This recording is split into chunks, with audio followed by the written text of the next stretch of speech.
सगळ्यात बोरिंग काम जर काही असेल ना, तरी खोबरं खिसायचं. मला ते अजिबात आवडत नाही आणि कधी करायला जरी घेतलं तरी ती खिसणी माझ्या हाताला लागून जाते. त्याच्यामुळे शक्यतर मी ते टाळतेच. तर आज होता रविवार आणि मी इथे पावभाजी बनवली होती. पावभाजी एकदम टेस्टी झाली होती. सर्वांनी खाल्ली आणि त्यानंतर आराम केला.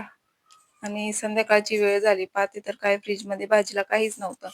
मग इथे भाजीवाला आला होता, तर त्याच्याकडून भाजीला घेतलं. भाजीला भेंडी घेतली, कारण भेंडी ना तुला पण आवडते आणि मला पण आवडते. त्याच्यामुळे म्हटलं चला आज भेंडीच बनवू. आणि आज मुलांची ना लुडबुड नाहीये मध्ये मध्ये, कारण ते बाहेर खेळायला गेलेले आहेत. त्याच्यामुळे मी एकदम सावकाश आणि आरामशीर काम करू शकते.